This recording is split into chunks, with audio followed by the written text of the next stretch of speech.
নমস্কার বন্ধুরা, আজকে নিয়ে চলে এসেছি সুন্দর একটা স্যুপের রেসিপি, হেলদি এবং টেস্টি।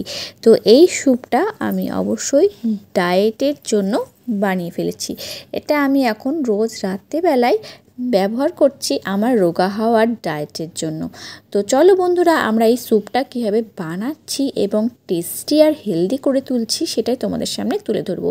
অবশ্যই তোমরা যদি এই হেলদি অ্যান্ড টেস্টি স্যুপটা রোজ রাতে প্রায় 1 মাস ধরে নিতে থাকো, তাহলে কিন্তু তোমাদের ওজন কমবেই।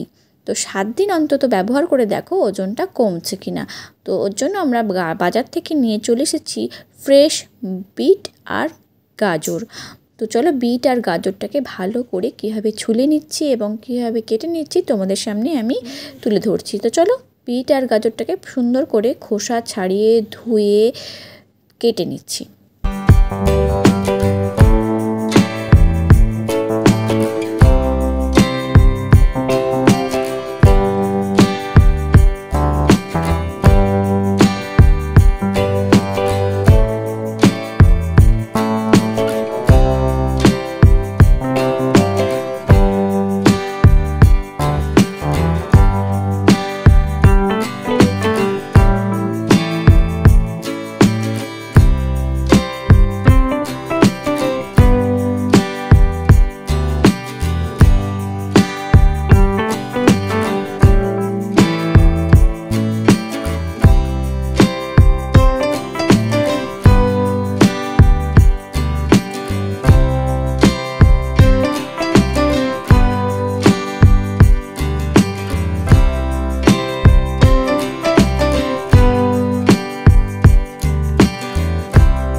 তাহলে বন্ধুরা দেখতেই পাচ্ছ আমাদের বিট আর গাজরটা কিন্তু সুন্দরভাবে কাটা হয়ে গেছে। তো চলো আমরা নেক্সট রেসিপিতে চলে যাই। তো এখন আমরা একটা প্রেশার কুকার নিয়ে নেব। তার আগে একটা পেঁয়াজও ধুয়ে নিয়েছি, সেই পেঁয়াজটাকে সুন্দর করে টুকরো টুকরো করে কেটে নেব। আর নিয়েছি 5 থেকে 6টা রসুনের কোয়া, সেটাকেও বেশ ভালো করে আমরা জলে ধুয়ে নিয়েছি। তাহলে নিচ্ছি বিট, গাজর, পেঁয়াজ আর রসুন, আর প্রেশার কুকারের মধ্যে সবগুলো দিয়ে দেবো। সবগুলো দিয়ে দেওয়ার পরে প্রেশারের মধ্যে অল্প একটু পরিমাণ মতো নুন দেব আর দেব জল। আর প্রেশারের মধ্যে মোট 4টে একদম আঁচ কমিয়ে সিটি দেব। তো এখন আমরা দিয়ে দিচ্ছি ওপর থেকে নুন, অল্প একটুখানি জল। এখন আমরা একটু বেশ নাড়াচাড়া করে নিচ্ছি নুনটাকে। চলো লেটস গো। এখন আমরা এটাকে গ্যাসের উপর বসাই এবং 4টে সিটি মারবো। 4টে সিটি মেরে ঠান্ডা হতে দেবো যতক্ষণ না প্রেসার কুকারটা খুলে যাচ্ছে। আমরা একটা মিক্সার গ্রাইন্ডার নিয়েছি। এই মিক্সার গ্রাইন্ডারের ওপরে আমরা এই ঠান্ডা হয়ে যাবে যখন, সমস্ত সবজিগুলো ঠান্ডা হয়ে গেলে তবে কিন্তু মিক্সার গ্রাইন্ডারে দেবো। তো আমরা কেটে দেখে নিচ্ছি যে সুন্দরভাবে সেদ্ধ হয়েছে নাকি। সুন্দরভাবে সেদ্ধ হয়ে গেছে। এরপরে আমরা আবার ফিরে আসবো আধ ঘন্টা পরে, একদম যখন এটা ঠান্ডা হয়ে যাবে। এরপরে ঠান্ডা হয়ে গেলে আমরা সমস্ত সবজিগুলোকে দিয়ে দেবো মিক্সার গ্রাইন্ডারের উপরে। বেশ ভালো করে একটু ঘুরিয়ে নেব। ঘুরিয়ে নেওয়ার পরে সুন্দর একটা পেস্ট তৈরি হয়ে যাবে। এখন এই পেস্টটাকে আমরা একটু স্যুপ আকারে তৈরি করে নেব। তো আমরা এখন গ্যাস জ্বালিয়ে নিচ্ছি। এরপর একটা ফ্রাইং প্যান বসিয়ে দেব। ফ্রাইং প্যানের ওপরে আমরা দিয়ে দেব বেশ অনেকটাই বাটার। তো আমরা এখানে বড় চামচের 1 চামচ মতো বাটার দিয়েছি। একটা তেজপাতা দিচ্ছি গোটা। এখন আমরা তেজপাতাটা বাটারের উপর ভালো করে ভেজে নিব।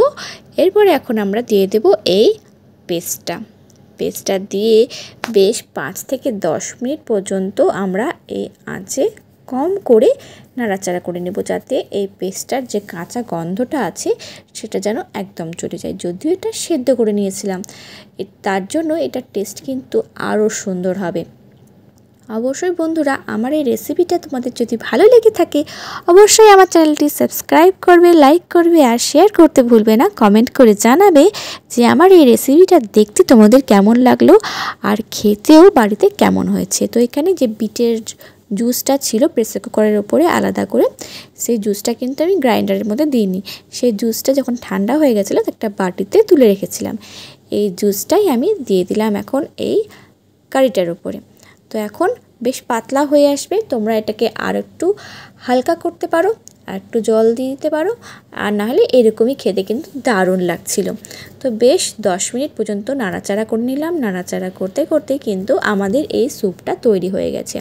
এটা যে যেরকমভাবে খেতে চাইবে, একটু গাঢ় করলেও করতে পারবে, একটু পাতলা করলেও করতে পারবে। তো আমি একটু মাখা মাখা করেছিলাম, যাতে আমার মেয়ে তো ছোটো, তো আমার মেয়েকে এই স্যুপটা এক সন্ধেবেলায় আমি টিফিনে এটা করে দিই। তো তার যাতে খেতে অসুবিধা না হয়, পড়ে না যায় সাইড থেকে, তার জন্য একটু গাঢ় গাঢ় মাখা মাখা স্যুপটা করে দিয়েছিলাম। তো একদম কিন্তু খেতে দারুণ হয় এই স্যুপটা। ও খেতে ভীষণ ভালোবাসে এবং আমি খেতে এবং খাওয়াতেও ভীষণ ভালোবাসি। তো আমাদের এই স্যুপটা কিন্তু তৈরি হয়ে গেছে। স্যুপটা একটু বেশি গাঢ় হয়ে যাওয়ায় অল্প সামান্য একটু জল দিয়ে একটু মিডিয়াম করে নিলাম, থিকনেসটা একটু কমিয়ে নিলাম এবং স্যুপটা একদম রেডি হয়ে গেছে। আমরা এখন গ্যাসটা বন্ধ করে গরম গরম এই স্যুপটা একটা স্যুপ বোলের মধ্যে ঢেলে নেব। স্যুপ বোলের মধ্যে ঢেলে বাটার আর ধনেপাতা দিয়ে গার্নিশ করে আমরা পরিবেশন করব। তো চলো বন্ধুরা, এটা ঠান্ডা হয়ে যাওয়ার আগেই আমরা একটা বাটির মধ্যে গরম গরম পরিবেশন করি। ও মা, কি সুন্দর দেখতে লাগছে! অবশ্যই কিন্তু তোমরা একটা ছোট্ট লাইক করবে। আর বন্ধুরা, যারা ডায়েট করতে চাচ্ছ, অবশ্যই এই রেসিপিটা কিন্তু ডিনার অথবা ব্রেকফাস্টে করে থাকবে। একদম পেট ভরা থাকবে আর মুখেও কিন্তু একটা আলাদাই গ্লো চলে আসবে। আমার মেয়েরাও কিন্তু মাঝে মাঝে আসছিল আর বিটের যে ছিলকাগুলো ছিল সেগুলো নিয়ে ঠোঁটে লাগাচ্ছিল আর বলছিল, মা আমার ঠোঁটটা পিঙ্ক হয়ে গেছে, পিঙ্ক। তো চলো বন্ধুরা, এটা খেলেও কিন্তু তোমাদের গালটা পিঙ্ক হয়ে যাবে। আর দেখো, উপর থেকে আমি অল্প একটু বাটার আর ধনেপাতা দিয়ে গার্নিশ করে দিচ্ছি।